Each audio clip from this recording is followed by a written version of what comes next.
locker room with all the sports news you need. Live. Good evening. It's a happy afternoon, or a happy night, we should say. It's finished. Scotland 1, Croatia 0 in the Nations League. Get in there. Super John McGinn with the goal very, very late on. We're in a very, very happy mood. Firstly, let me introduce the man that joined me earlier on for the 6 o'clock show, and he's got his Scotland stuff on here. It's Mr. Robbie Collins. Robbie, how are we, my man? I am doing very, very well after watching that performance. Ben Doak, wow, we'll get into it later, but what a performance from him. What a performance for the whole team. It was a brilliant night. We had to get the win, especially after the red card that we did, so absolutely buzzing. And also joining us tonight on a very, very happy night, it's Regan Stevenson. Regan, how are you, mate? I'm doing well, Graham. It's great to be back on with you guys again. A great pre-show earlier, but I mean Scotland, they don't make it easy for themselves, because I was expecting to take more control of the game, Graham, as soon as they went down to 10 men. But fair play to Croatia, they're a pretty great team to watch as well. They are indeed. Already some comments coming in. Gregor McIntosh just says, yes, rightly so. And I don't even know what that is. Well done, Scotland. Good luck against Poland. Thank you. We are very, very happy tonight. We did the previous show at 6 o'clock, and it's always better when you come on in the aftermatch when you've actually won. And it's the first time in a while that Scotland have done that. So, yes, we are very, very happy. John McGinn with the goal in the 85th minute. We will get into the actual game and moments in the game shortly. But firstly, Regan, obviously myself and Robbie did the previous show earlier on, and we were talking about the team news. When the team sheet came out, was there any surprises for you, or was the most obvious one the fact that Tommy Conway started? I was surprised Tommy Conway started, but I'm actually glad. But as the game grew on, I was wanting London Dykes on, because I think as much as Croatia were great in the first half, I felt like it was because we weren't able to attract the centre backs, because every time they seemed to get on the ball, they're passing the ball to Modric through the midfield. So I think when we got that target man on in Dykes in the second half, it actually improved us. And fair play to Steve Clubb for changing it, because I think it really helped the squad. But like you said, Graham, I think the injection of Ben Doak as well, I think that's really changed the whole Scotland setup for this time after the European Championships, because there was people like me, Graham, that said they wanted Steve Clubb to go. But I think, to be honest, Graham, I think he's actually showed that he's able to adapt, showed that he's made a mistake. He probably should have played Ben Doak earlier on, and he's now proven to us all that he's a fantastic player. I mean, Guardiola won't be able to sleep tonight, Graham, because he absolutely had the guy in toast. 77 million for Guardiola, and he got taken apart by 19-year-old, which we will come to very shortly, though. More comments coming in. James Elliott, good to see James on. To be honest, I didn't see that happening. Still a very slim chance of finishing the group strongly, which is very true. Michael Harrison, Super John McGinn. Love these comments, guys. Aslino says, very pleased with Doak. And thought, sorry, Graham, do we know still qualify for a playoff if we finish third in the group anyway? Or is it? I'm not sure if third gets the playoff. I'm not sure. I need to double check that. Michael Harrison, they set up the team to counter-attack pace with Doak, Christie and Conway. Now, Robbie, we said on the preview show that we had to start the game well, and let's be honest, if we're going to be honest, we didn't. 3 minutes on the clock. One player we spoke about at the start of the preview show was Kenny McLean. He gave away a really slack pass. I don't know what he's doing, playing the ball back the way. It's picked up by Kramaric, but Kramaric puts it wide. And then 2 minutes later, Sucic, who would have a big influence in this game, fired just over after a good play from Kramaric. I mean, Robbie, it wasn't the best of starts for Scotland. We started very, very slow. Yeah, it was actually the opposite. Couldn't have gone any worse, I don't think. I don't even know what McLean's trying to do, and I watched it back a few times on the replay, and he's, we always speak about trying to get the ball forward. McLean just tries, he doesn't even look where he's trying to pass the ball. It's just backwards straight away and gives away the ball. And I just sort of looked, and I was like, literally spoke about him on the pre-show, like the experience coming in, but it was poor experience in the end. Like I don't think McLean particularly had a great game, to be honest. But I thought it took a while for us to get going. I think about 18 minutes is when we actually started properly putting the pressure on Croatia. So after that first sort of opening 10-15 minutes, I sort of thought this could be another down for Scotland here. But as you know, we grew into the game and obviously the red card changed a lot. Yeah, I mean, Reagan, it did take us a while to settle because it was important. I think we started the game well today and started on the front foot. And I said it in the previous show, you cannot let guys like Kovacic and Modric dominate the ball. But in the early stages, that's exactly what we did. We sat off and we made it a bit too easy for Croatia.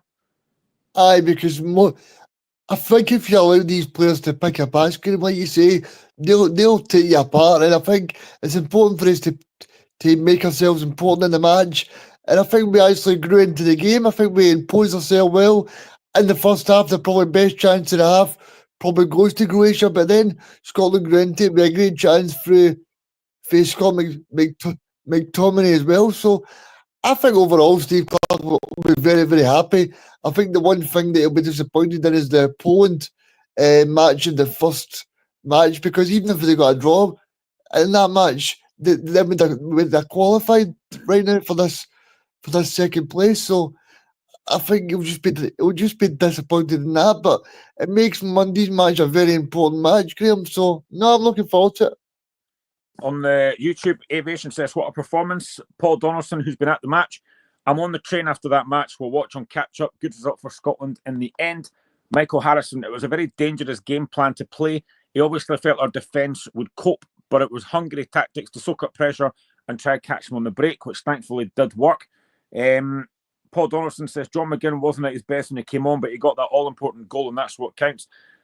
I mean, I think in terms of the start that we made, Robbie, it was not the way I wanted to see Scotland start the game. And again, 8 minutes in, Kramaric has played on the left-hand side, and it's a really good save from Craig Gordon with his foot. But actually, watching that again, it felt like it was in slow motion, because I wonder what had happened, because it felt really, really slow. But it's a good save from Gordon. Yeah, that's a really good save for Gordon, and you're right, it felt really slow watching it at the time. And I think someone who commented about Croatia's style of play was interesting, because I thought they started the game half better, but they also didn't get the ball to Kovacic and Modric as much as I thought they would. Now, during the game, that sort of developed. I thought Modric was outstanding in the second half, actually, at points. I thought Gilmore especially struggled to cope with him at times. But the way Croatia set up, it was very slow. But for that chance, it was a great save for Gordon. And Gordon, again, showed why he should be Scotland's number one. I thought he made a few decent saves at the game. But it was a weird type of shot that went at Gordon, but he saved it well. What do we need on Monday? Well, we have to win to not finish bottom of the group, because if we finish bottom, we're relegated. So I think if we finish third, I don't know if we're going to a relegation playoff, but we've got a chance of staying in Group A. But we have to win on Monday, because we're level on points with Poland, who've got hammered 5-1 by Portugal tonight. So Monday's a big, big game to not get relegated automatically. But just in terms of Craig Gordon, Reagan, the point that Robbie makes there, and I said it in the previous show as well, the fact that Gordon's come back from a double leg break, the fact that it was mentioned during the commentary, actually, he came on against Finland and everyone thought that's his last game. But the fact he's come back and he's now number one because Angus Gunn is out. I mean, when Angus Gunn does eventually go back to fitness, does that mean that Craig Gordon should be number one, or is Angus Gunn straight back in? Because I don't think Gordon's done a lot wrong. No, I don't think he's straight back in, because I think me and you spoke during the championships in Germany. Like, see if you think the goalkeeper, I think he's really up for grabs, and I think Craig has done really well, and I think he should stay as number one, because he's not done anything wrong, like you said. And I think the problem that we had in Germany was, as much as I like Angus, I think he made a lot of saves that he probably should have made. He made them look very difficult. So I think in terms of Steve Clarke, I think the important thing from him is to have a number one, and I think Craig showed tonight that he is the number one for Scotland right now. Michael Harrison says, if we win 2-0 and Croatia lose, we come second, I think. But I want to raise the point that, as Lino makes here, Robbie, got to say that Tommy Conway did well against a standard of player he rarely faced. He then made the impact of the Dyke substitution all the more. Now, this is a thing that I thought in the first half. I actually felt sorry for Tommy Conway, because if you watch that first half, now we talk about the fact there's a lack of strikers in Scotland, but then you look at it and think, well, what chances did they actually get? Conway in that first half had absolutely no service. We had not really a lot of chances in that first half. He was up against two really powerful centre-backs. He did a lot of running, did a lot of movement, but he didn't really get involved in the game because he was really feeding off scraps in that first half.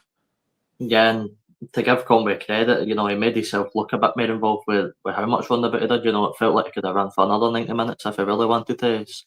The boy's really, really quick, and I don't think he got much, but I don't think that will hamper his chances in the future, because I think Clark will probably look at the way the game played and go, well, he didn't really have much chances anyway, and then they could really get the bottom. So I don't think, I said on the pre-show about this is Conway's do or die. I think he's made a decent impression of himself, to be honest with you. If we're ever chasing a game, or we're about to start fast, Conway's probably a man up front. He's the only striker that's really quick that we've got. So to give Conway credit, I thought, for how lack of chances he got in the first half, I thought he made use himself by, putting press on the defence all the time. Reagan, what did you make of Conway? Because it was a really tough shift, because like I said, he didn't get a lot of the ball. First half, he got little service. But to be fair, he did work his socks off. It was a tough shift, though. I think he did very well for what he actually done. Like Robbie said, he was running about all the time. He tried his best. But I think in these matches where you're playing kind of pot one teams, I think because they're going to dominate the ball, it's difficult for him to show his actual qualities. So I think sometimes you're probably better against the pot one teams to have like a Dykes or a Che Adams, because they can hold the ball and they can get you up the park. So I think, like, see when you're playing like Northern Ireland or Finland, that's where you're going to see the best of Tommy Conway, because he's going to create a lot of chances. But I think against pot one teams, it's going to be very difficult for him. But I think he put in a very good shift game. Yeah, I would agree. I think he did work really hard, and I had the radio on at half time to see what they were saying, and they were basically saying it's kind of same thing, that it was a really tough shift, but he did put in a lot of effort. 18 minutes in, you mentioned it there, Robbie, about 18 minutes. Brilliant play from Ben Doak. Fantastic turn away from Guardiola, who we have nightmares about Ben Doak. But we'll talk about Ben Doak the more this goes on. It's a great turn, lays it back to McTominay, and it's a good save from the keeper. But that was really the first moment that Scotland had positively in that first half. And again, as we thought it might do when we did the preview show, it came from Ben Doak. Yeah, I felt like everything came from Ben Doak in that match, to be honest. I did not in the first sort of 20 minutes, we were very direct, and I sort of noted that if we kept playing that way, we would get ripped apart, because you can't play direct with Tommy Conway and Ben Doak as your, two of your main attacking players that just won't work. So I'm glad we sort of switched up after a bit of time. We get the ball done, go to Doak. I can't remember who put in the group chat, but just get the ball to Doak every time, and he makes stuff happen. And I think Reagan mentioned it at the top of the show that when we brought on Ryan Gold, they two on the wings really, really made a difference. They were phenomenal for the match. So Ben Doak made everything happen. And that wee 5 minute spell where we were constantly putting pressure on Croatia, it was nice to see. It was refreshing. It was no us trying to play one certain way. It was just try and get at them and use our wingers to our advantage. And to give the other winger credit, Christie, I thought Christie had an alright performance. I don't think he was bad by any means. I don't think he was outstanding, but he done his job, especially in the first half. So I thought most of the attack had a really, really good game.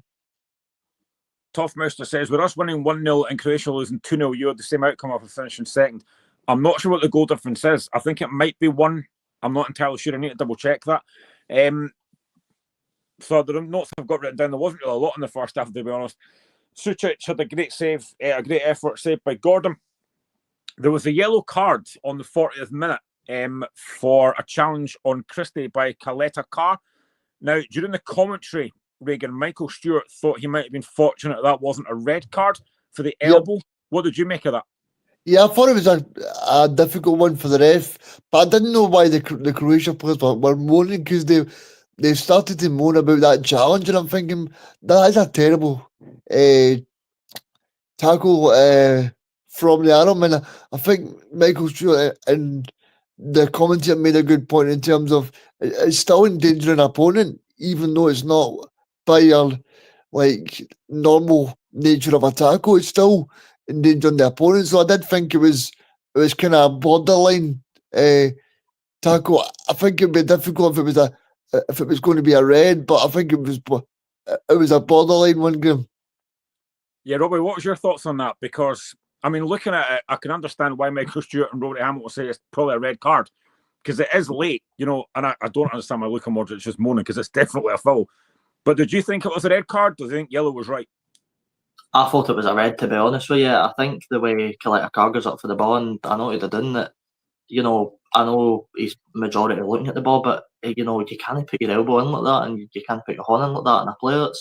It's endangering a player on the football pitch. So for me, I thought he got lucky to escape a red card, to be honest. And just to touch on what Reagan said, for how well and how highly we spoke of Modric before the show, his attitude is stinking. Like, he was moaning at the referee every single time a foul went against him. It was mental to see, but I thought he'd get lucky to not get a red card, to be honest. Yeah, and it was a pretty blatant foul. I don't know what Modric is moaning about, to be honest. But the game, absolutely, Reagan, does change on 44 minutes. Peter Sucic is given a second yellow card for a challenge on John Souttar. Now, again, at half-time, I had the radio on to see what the radio were saying about that. They thought it was harsh. What did you think? I thought it was still a yellow card, Graham, and I don't see why the player puts his tackle in like that. You're obviously going to run the adage that the referee's going to show you a second yellow. So I thought it was a second yellow, and I'm just glad that Scotland took full advantage of it, Graham. Yeah, Robbie, they said on the radio that they didn't think there was a lot of contact. Did you think that was a second yellow card? Or did you think, like the commentary team, that it was harsh? I think it was harsh, but I do agree with Reagan that it probably was a second yellow card, to be honest with you. It's always a weird one in that type of situation because, if he's known about booking already, it's never a sending off in a million years. But because he is on that booking, it's, it probably is a second yellow. So I'd probably agree with Reagan saying I think it was deserved, to be honest. Reagan, I put in the group chat at half-time that with that red card, it was important that Scotland took advantage of that. And start the second half, we did make a change. It was not the one I thought it was going to be because Scott McKenna came on for Grant Hanley. Now, myself and Robbie spoke about this at the preview show about Grant Hanley saying, how is he still playing for Scotland? Firstly, what was your thoughts on Hanley's first half performance? And secondly, should they have started in the first place? I thought he did okay in the first half, Graham, but like you said, I think I don't think he should be playing. He's hardly playing for Norwich. But I mean, Grant Hanley's done very well for Scotland over the years, and Steve Clarke obviously trusts him. He obviously likes him. He's got full thing with it. He's going to be a good player. But I think overall, I'm glad that they actually made the change because it shows me that Steve Clarke's proactive, and you can see that obviously Grant Hanley's not playing well. He's not playing the way that he should. And he's thinking, right, how can I get the best out of this game? And he's brought on Scott. So, and I think as well, you need to remember, Graham, that people flag Scott, right? But you need to remember that he's now signed for a team in the Spanish top flight who are playing really well at the moment. So that's no mean feat either. Yeah, no, that's true. I mean, pretty much, Robbie, second half. Now, we will get into moments in the game in the second half, but pretty much most of the notes that I've got second half written down revolve around Ben Doak. Honestly, he was sensational second half. I spoke about it earlier. Man City paid 77 million for Guardiola, and 19-year-old Ben Doak had him on toast every single time. And Stephen, our good friend and colleague, put in the group chat during the game, just keep giving the ball to Ben Doak. And that's exactly what Scotland did because Guardiola could not handle him. Doak, that second half, every time he got the ball, his first thought was, I'm taking you to the byline and I'm going to beat you. And he beat him every single time. Yeah, to be honest, when I seen Doak was playing, I sort of looked at Vardoy and I went, Doak will be up for the challenge here. It'll be a struggle for him, but he just took it like, it's a non-league football play. Absolutely tore him to shreds throughout the full game. Every time he got the ball, he just wasn't scared to run at him. And, that as, Graham, being Liverpool men, that's exciting for the future. Obviously, I don't want to get into it too much, but big things are in Salah right now. Doak could be the future for us, but for Scotland, he's certainly making himself known, and it will be the future for us. And just 2 points. One, I need to apologise if any of Grant Hanley's family or friends are listening to this, because the things I said about him on the pre-match. But I actually thought he had a good game, and I think the thing that I sort of thought after the game was a lot of people were questioning whether Lennon Miller, and it's always going to be the big topic, whether he can come into a side like this. I think Ben Doak proved that if Lennon Miller came in, it'd be just fine. Now, obviously, I know players take big steps like this differently, and he might not be up for it, but he's a guy that's captaining Motherwell sometimes, and he's captaining Scotland under 19s. I'm sure if you asked Lennon Miller to go into the Scotland first team, he'd have no problem. And with Ben Doak also being so young, I think it shows that it can happen. So I thought Ben Doak's performance was phenomenal, but I think that opens doors for more of these young players to step into the national team. Yeah, Reagan Robert makes a brilliant point there. I mean, honestly, you want youngsters coming to the Scotland side. I know that, like Lennon Miller, David Watson, and that playing in midfield, which is a hard position to get in because we've got a lot of options there. But if you look at Ben Doak's performance tonight, 19, he's up against a guy that I've just said cost £77 million. And Oh, Graham is gone. Graham's away. Nah, I don't know what's happened to Graham there. So Ben Doak played really well tonight, Robbie. Aye, Ben Doak was fantastic. Aye, I was surprised with how well he played, considering, again, looking at the Croatia lineup and seeing Vardojo at the back. Oh, he's back. Sorry, my phone went there as I was trying to do a question there. I was just going to say, Reagan, I mean, when the Scotland squad was announced a couple of weeks ago, everyone was looking at the squad and going, oh, there's not a lot of freshness in there, but there is Ben Doak. And honestly, tonight, he was just exceptional. I love wingers that their first thought is they're going to take the man on and beat them. And Ben Doak did it every time. And Guardiola will be having nightmares about that laddie all night because he was just exceptional. I agree. I mean, that's why you pay your money and go and watch football, because you watch for players like him. You watch, I mean, he's a guy that just makes you want to watch football and it makes you want to enjoy it. I know, and he's got that enthusiasm to get right to the top. And I don't want to put too much pressure on him, but I do think he can get right to the top of football. And I think we've got a really someone that can really take Scotland to the next level as well. And hopefully, like you said, we can bring through some more youth players. And this will maybe soften Steve Clarke up as well to go, look, I need to stop being so loyal and bring in the young players that are able to step in, like Robbie was saying there. See if he feels like some players from Motherwell or St Mirren or anywhere that he sees are able to fit in. I don't care what age he is. I don't care who he plays for. If he's great for his club team, he can surely step in for Scotland. And Ben Doak has proved that time and time again. And I would even say now, boys, I think he's going to be one of the first names on Steve Clarke's team line for Monday against Poland.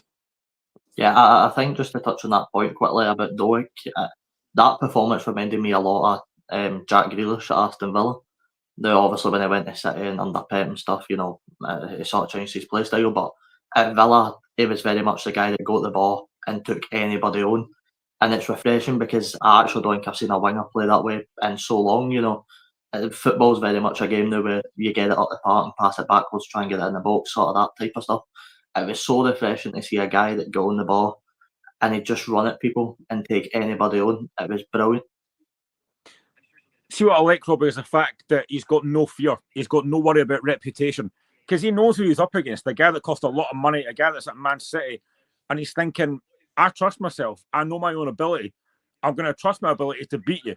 And it's having that, maybe it is a bit of arrogance, and that's what I think you want as well, but it's that belief to know that when he gets the ball, he knows he's going to take the man on and he's going to beat him every time. And the thing is, it's not like he took him on a couple of times and only beat him once. He took him on every time and beat him every single time.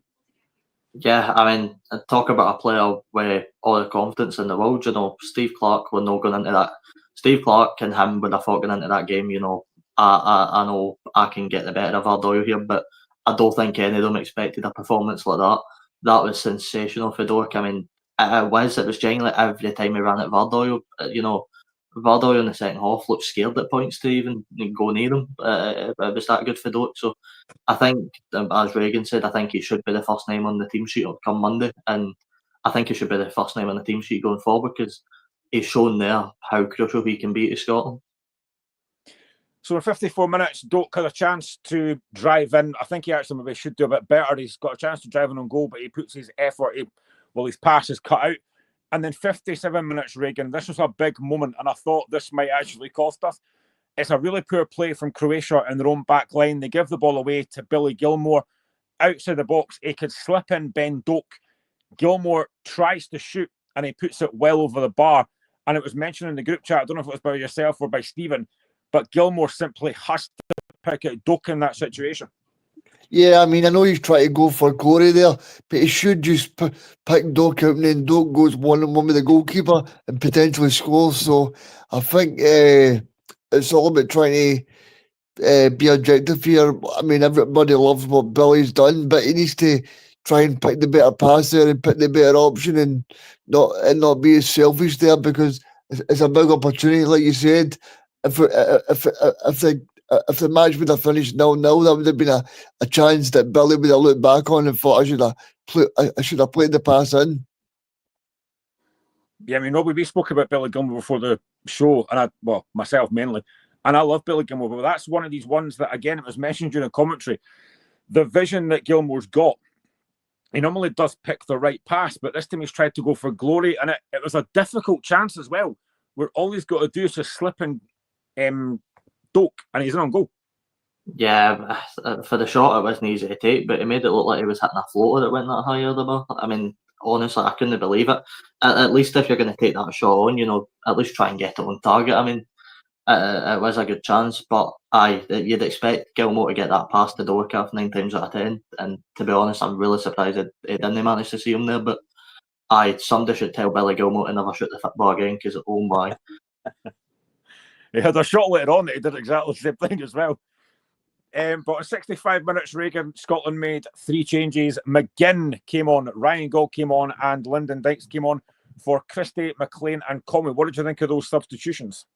Well, Graham, do you know my first impression was, mate? My first impression was it was too late in the game. I feel we should have done it earlier because of Croatia were down to 10 men, but I was actually glad when I seen Diggs there, because like I said, I felt their back four were getting too many touches in the ball, because fair play to Conway, as I spoke about earlier on the show, but I felt like he wasn't properly engaging with the centre backs.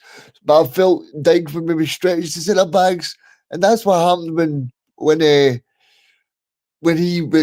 was introduced to the game. And I was glad John played as well, and I was glad to see Ryan as well. So it was 3 positive changes, Graham. And I think overall 2 of them definitely worked, and I think Dykes as well, because he stretches the back line, and I think Ryan really played some nice passes as well. But the big one for me was when I think it was about 70 odd minutes, and I think Ryan Gauld loses the ball, and then Modric plays a pass through to their striker, and I thought, what a pass that is to Modric. You know, if their striker gets any sort of touch on it, it's a great chance for them. But thankfully they missed, and then we go on and get the win. So it was 3 positive changes, Graham. Yeah, Robbie, it was 3 positive changes. What did you make of the guys that came off? I know we kind of touched earlier on about Conway. What did you make of Christie and Kenny McLean? To be honest, I don't think they've done anything particularly wrong. Obviously, McLean had the hang in the first couple minutes where he passes it back, but apart from that, I don't think it was too bad. Christie, again, I know you've been very vocal in saying Christie's no exactly hit the ground running for Scotland. He's no, to just what we expect to see from him. But again, I thought they had all right performances. I mean, just quickly, another player I want to touch on, and I actually thought it was probably his best performance in the Scotland shot, John Souttar. I thought he had an absolutely incredible game at the back. He stopped everything that came his way. I thought he was absolutely fantastic. But I don't think anyone could have argued with the sub 7.5, to be honest with you. I thought it was the right changes for Clark again.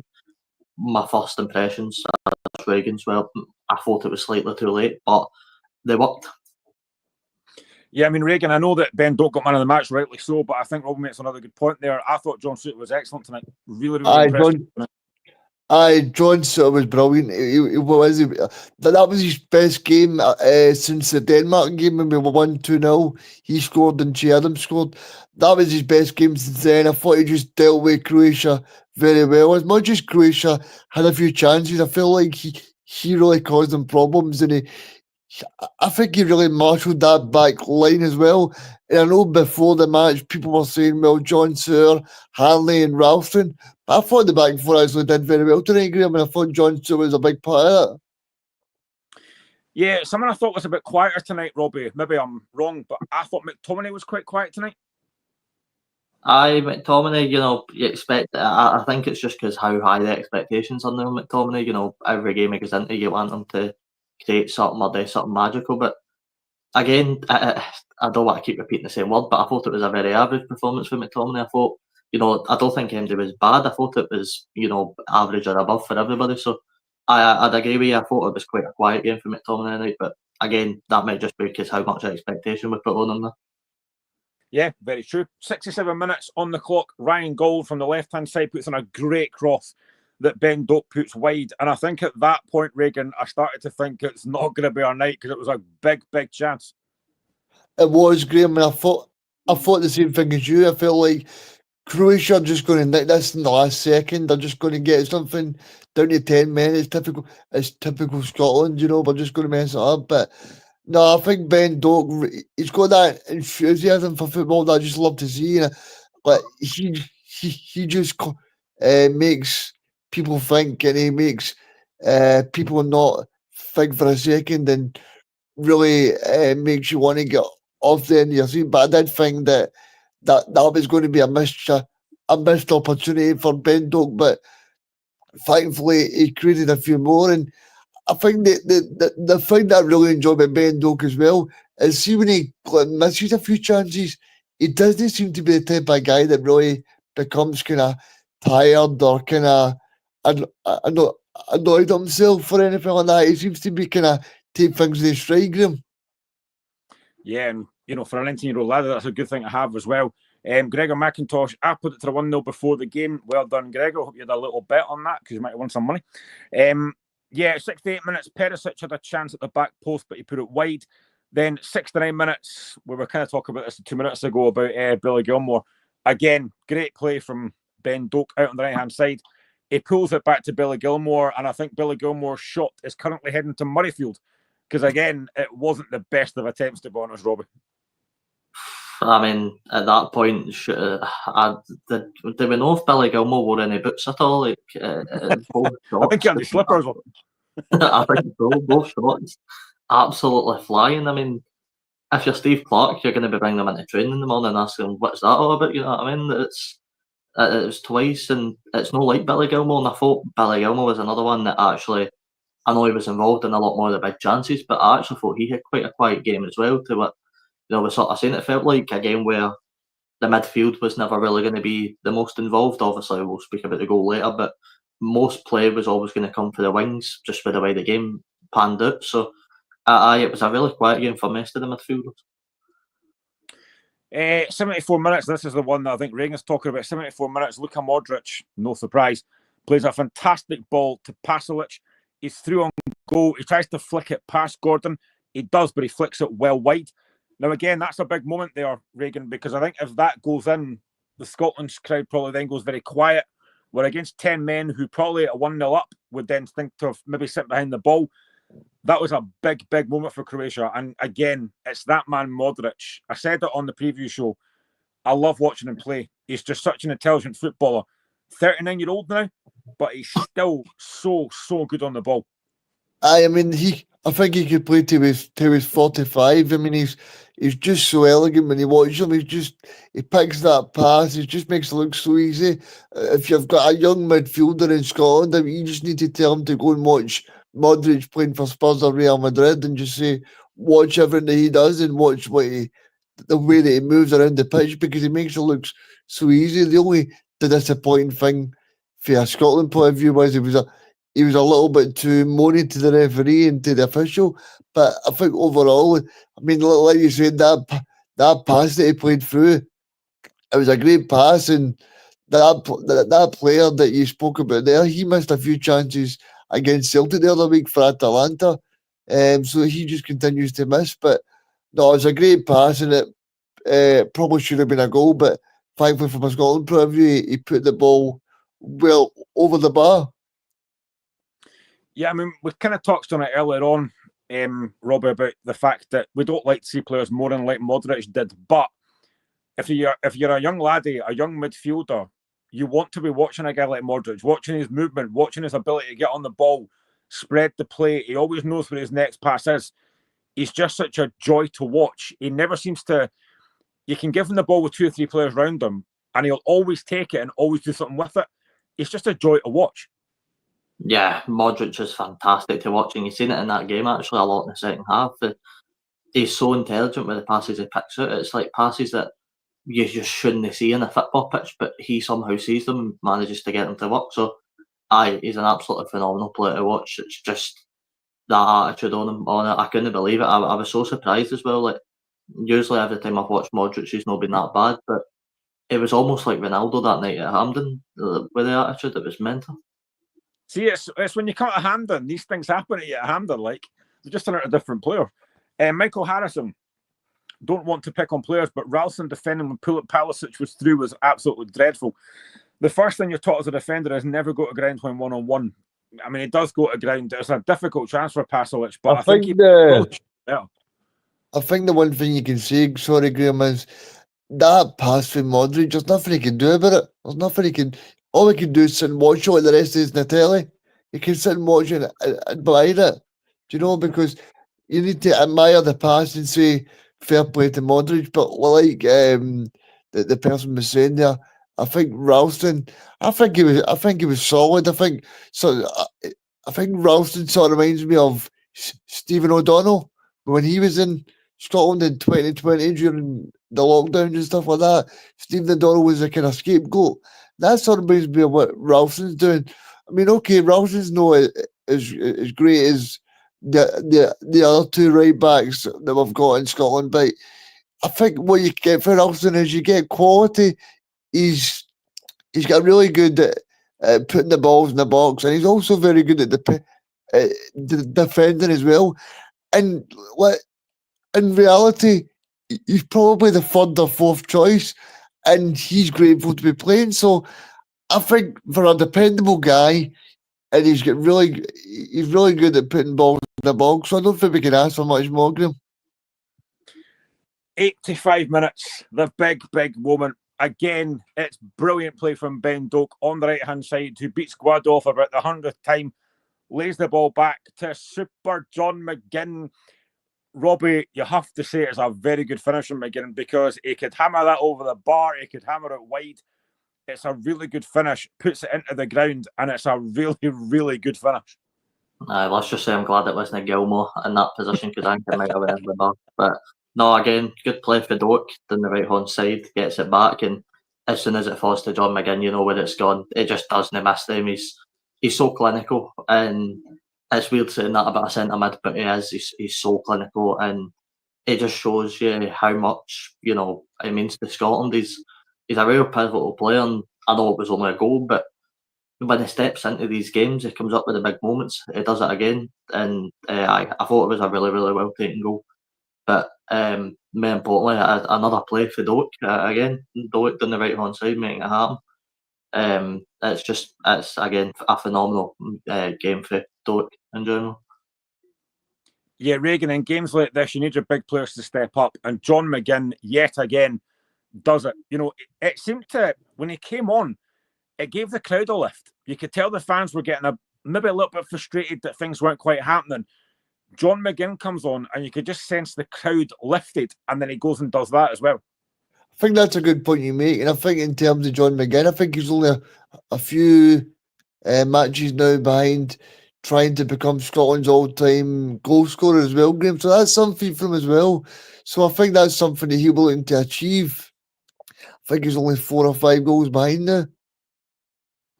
So I think that'll be something that'll be within John McGinn's reach.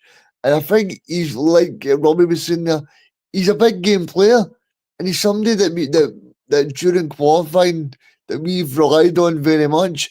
And I think it's something that we need to, that sometimes during these like tight moments in the Euros and play hungry in the Euros, and we think back and we go, oh well, the team didn't play well. But see, if you look at all the big countries when they've done well, look at Poland. They've got Lewandowski. I mean, look at Portugal. They've got Ronaldo. Our star man's John McGinn. John McGinn pops up with the big moments, and see during the Euros, John McGinn wasn't there, but that was somebody else, because it certainly wasn't John McGinn. I don't know if it was the pressure, the hype around the country. I don't know if it was because of all the hype with the television and radio and everything else, and everybody going to Germany, but I don't think anybody showed up, and I think John McGinn, hopefully this will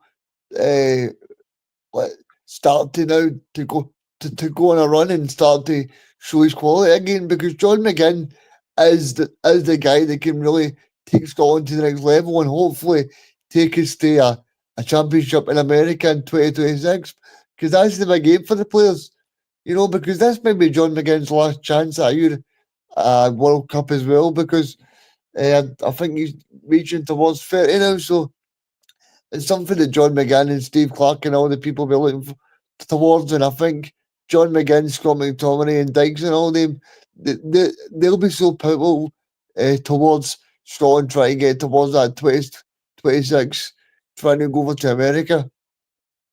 I think on that point, I don't want to keep looking back on the Euros because obviously it didn't go well, but I think when a lot of people were blaming Clarke, I think my blame probably should have been on the players, to be honest, with the way they played over the course of the 3 games. I think you were right. I don't think McGinn showed up at all. I thought it was very poor during the Euros, but I thought the whole team was as well. So I obviously will touch on probably Clarke in a wee bit. But I think at times where, you're sitting blaming Clarke, you should maybe have a look at the players as well. Robbie, when strikers aren't scoring goals, it's important other folk do step up. And John McGinn and Scott McTominay have definitely done that for Scotland. And John McGinn, yet again tonight, comes up with such a big, big goal. And he does it, I think you said it earlier, he does it in these big games. Aye, he's a massive big game player. At this point, I'm starting to think we should just play off our midfielders and just put John McGinn up front, because he'll find the net eventually. But no seriousness. It is mental, these players step up in the big moments, because they've not always been the highest rated. You take McTominay, for example. He had his best spell with Scotland when he was getting ridiculed at Man United every single week after every game, after their fan base, and to leave that and then come and play for Scotland when, the pressure's so high on us to qualify for tournaments and do well, to come up with some of these goals that he's scoring, it just shows you how good a player he is, and the same with McGinn as well. I think he's always sort of shown his qualities at Villa and, captain material and stuff like that. So I don't think he's come under as much stick, but he definitely still stepped up in these big moments. Michael Harrison, McGinn is a top draw player, can have form slumps from time to time, but his ability is unquestionable, which is very, very true. Not much really else happened after that, but 91 minutes, you thought the crowd was going mental when John McGinn scored, but Stuart Armstrong came on for the aforementioned Ben Doak. I mean, I think, to be honest, Reagan, I think you might have mentioned it earlier, Ben Doak now has to be a starter. You can't take him out of that team. He's too valuable now. It needs to, because see, as much as we think we're Scotland and we're going to dominate matches, Ben Doak's a really good weapon to have when you go in the break and when you're stretching teams. He's somebody that I've been talking about Scotland need for a long, long time, because I've spoken about, see, when we are breaking in teams, we always had too many midfielders, and see now that we've got wingers, that's why I say to everybody in the summer that we needed James Forrest and Ben Doak, because James Forrest is, as much as people can say, well, James Forrest, 10 years ago is a different James Forrest than now. But James Forrest has got pace and he can score.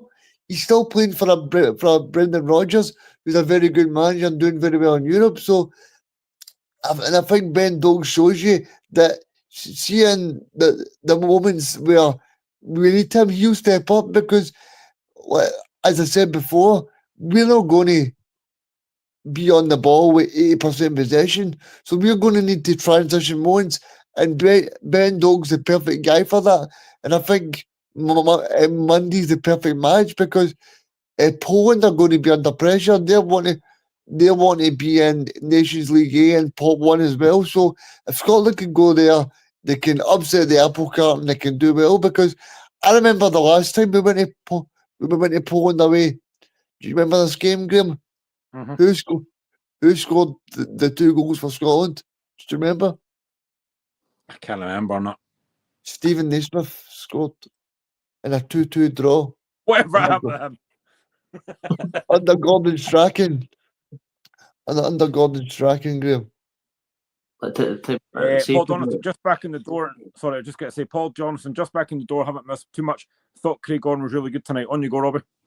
I was just going to say, in terms of the actual match, and I don't like to read too much on stats because at the end of the day we got the win and that's all that matters. But that still wasn't a very pretty game on paper to watch. If you actually look at the stats, Croatia, obviously a game's not played on paper. I get that, but looking at the stats, it would be fair to say Croatia probably got robbed of a draw out of that match. Obviously, that's not how it turned out. I know, but I think I'm trying to take a positive fate in the sense that we don't exactly dominate matches, and I know Reagan was saying it a bit ago with the counter-attacking play. I think it's good that we don't need to make ourselves look pretty to get these results. We did, on the stats, struggle a lot, especially with shots and chances created. But the one thing we do is we make ourselves actually look good on the pitch and actually have spells where we're doing well. So I think that's only a positive for us that, we don't exactly need to have the stats looking pretty for us to actually get these results. I think another positive tonight to take as well, Reagan, is the fact that it's now 2 consecutive clean sheets. One against Poland and one against Portugal, one against Croatia. That's a good sign as well. Aye, and I think it shows you, Graham, that we can really go toe-to-toe with these Pot 1 teams and go, right, well, I'm not going to say that we're going to beat these guys all the time, but what Steve Clark always says is, we're showing that we can compete with them and we can really test the water with them and say, right, well, even if we don't win the game, it's going to be a tight one, like a 0-0 or a 2-1. That's what we want.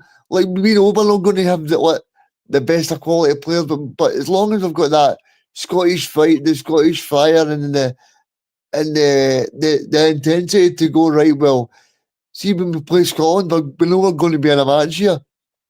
And I think that's what Steve Clark's done. He's instilled a belief that even when you come up against these tough opponents, it's not about, football's all about finding moments and matches, and I think some people can overanalyze about having the ball. It's not about the perfect example this season is Aberdeen.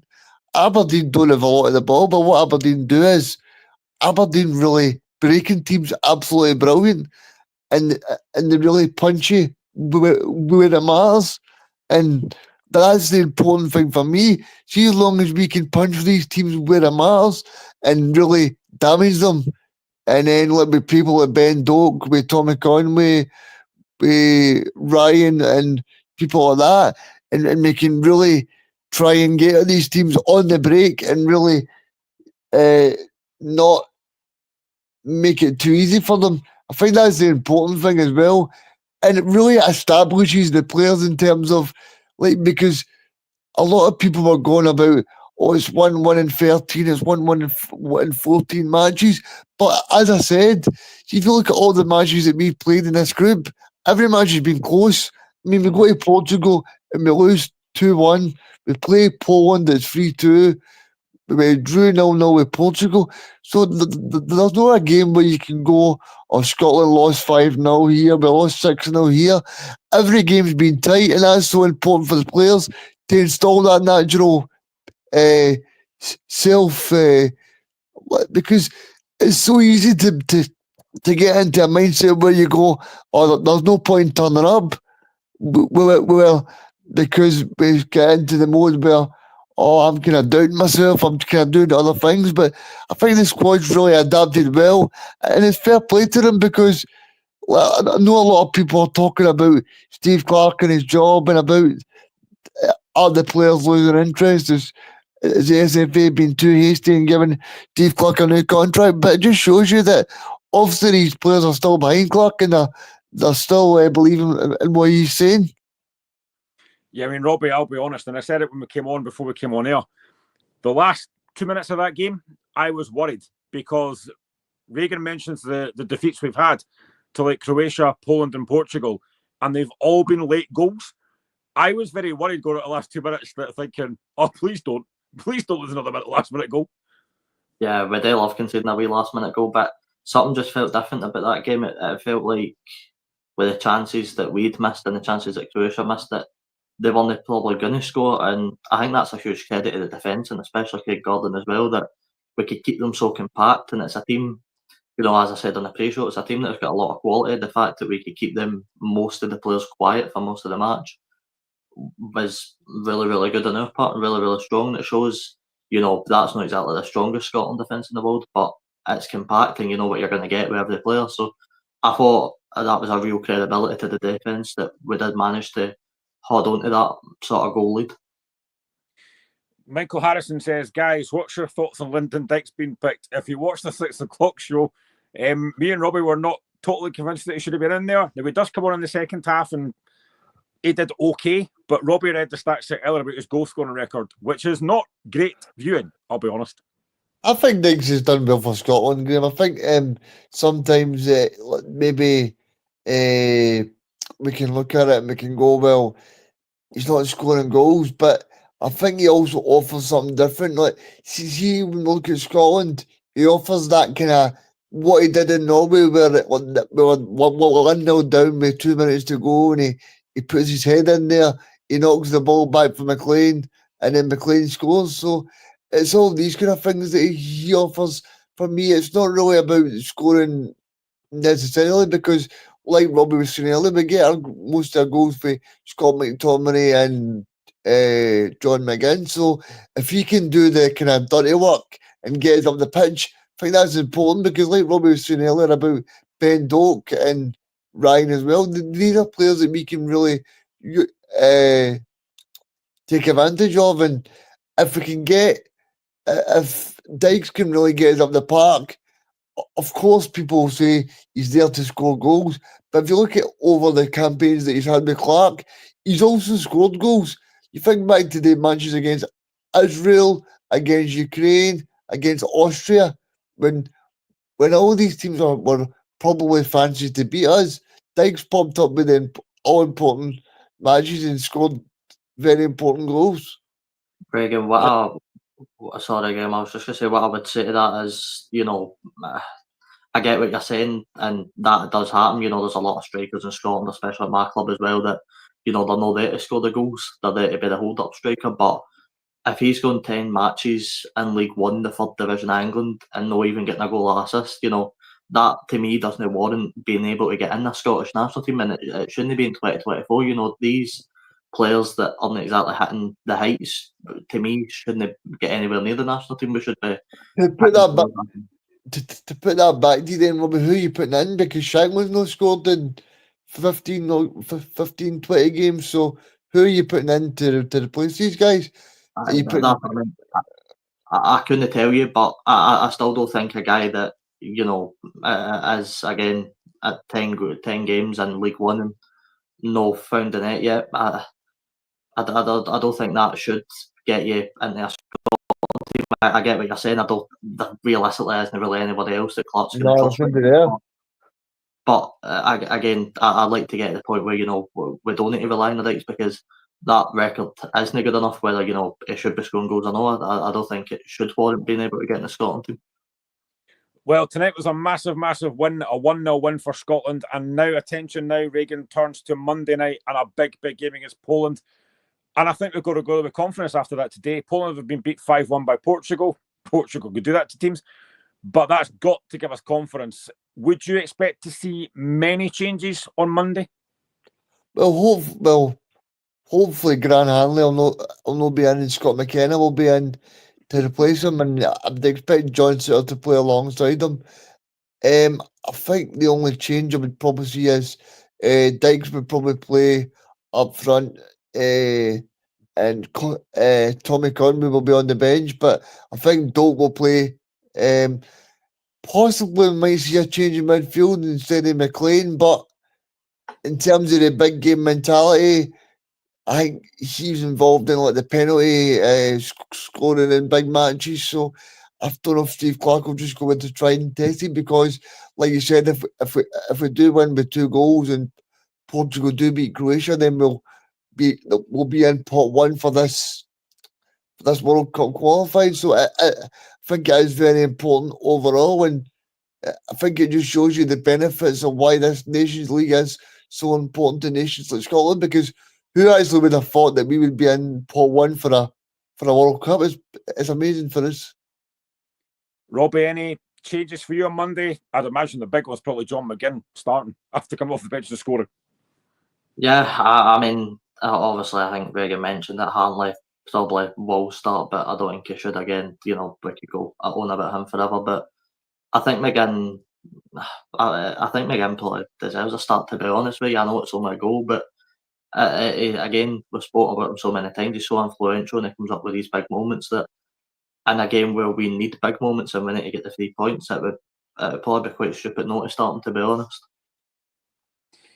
Regan, we have to touch on Steve Clarke, because again, there's a lot of opinions, a lot of divided opinions on Steve Clarke. Yep. Tonight bought him a little bit more, not time, but a little bit more gratitude. Does he deserve to get the World Cup qualifiers? Because a lot of folk would probably think he doesn't, but I still think he does, personally. Oh, he does now, because clearly the players are buying in. And I think as well, Graham, I think all 3 of us on this podcast can clearly say that he's learned from his mistakes. He's kind of adapted now. When I spoke to you during Germany, when I was on the show, we spoke about that he's probably been too stubborn and too loyal. And I think now he's brought in Doak, he's brought in Ryan, he's brought in Lewis Morgan, he's brought in all these new players that we're happy to see that he's bringing in. He's brought in Nicky Devlin, who's doing well at Aberdeen. He's bringing in new blood, and that's what we want to see. We don't want to see Steve Clarke being loyal to the new players, because let's be honest, I think all the players are right behind Steve Clarke, and I don't know how you can be against Steve Clarke being the Scotland manager now, because you look at the two past results against a pot 1 team in Portugal and a pot 1 team in Poland and Croatia, and we've been so positive in all those matches. Probably in the Poland match, if Grant Hanley doesn't make that stupid tackle, it would have been 2-2 or 3-2 to Scotland, because we go 2-0 down early on in the match, and then we get it back to 2-2. Great impact for Ben Doak, and then in the match tonight, 3 points. So I don't think you can really argue now, Graham, that Steve Clarke's the man to be in charge. I think there's just sometimes that the reaction of the supporters, I think it was because of the Hungary match. Everybody wanted to see it be more adventurous, and that's probably down to possibly bringing a winger like Ben Doak or James Forrest on. I'm still bewildered why he didn't bring James Forrest on, but I think Steve Clarke has possibly learned from his mistakes. That's why he's bringing more white players on, and Lewis Morgan and Ben Doak. And long may it continue, Steve Clarke, the in-game management. Yeah, I mentioned it earlier on, Robbie, that Hungary game. He might have dropped a bit of credit after that game, because that was a game we had to win. But overall, I don't think you can look at Steve Clarke's tenure, like I mentioned earlier. The fact that we're in pot 1 in the Nations League, the fact we can maybe get a decent ranking in the World Cup qualifiers, the fact he's got us to 2 Euros, you can't look at that negatively. He's done a really good job. Yeah, I mean, Scotland fans will always find a way to look at stuff negatively. Unfortunately, that's just the way it is. But Steve Clarke's done a brilliant job, and I'll always say that, no matter if you're Clarke in or Clarke out, he deserves the chance at the World Cup qualifying. And what I would say again, I said it on the pre-show, to anybody who's maybe listening, who is going to do a better job right now, because I couldn't name you anybody. I don't think Moyes would do a better job. And obviously, that's the obvious one. So I think Clark, over his tenure, fully deserves a chance at this World Cup qualifying, and I hope it works for him, because he's obviously the best Scotland manager I've ever seen in my life. So I really hope this works for him, because I think he deserves it after, giving me my first and second ever major tournament. Final comment from Michael Harrison. For me, I wanted Clark gone, but he's turned things around for now. And if we got rid of him, who would we get to do better? Exactly. Thank you, everyone, for all your comments. It's been a very, very good night for Scotland. A 1-0 victory over Croatia, thanks to Super John McGinn. But the star man was 19-year-old Ben Doak. And I hope when Guardiola goes to bed tonight, he's tossing and turning like he pretty much was all night. We are back on Monday night. We're back at 6 o'clock to do the preview show for the Poland game. And then we're back on at 10 o'clock to do the review show of the Poland game. Hopefully it's not a positive result for Scotland. Thank you, as always, to Robbie and to Reagan for joining me. We are back on Monday. Have a great weekend, and we will see you on Monday. Come on, Scotland. Great result.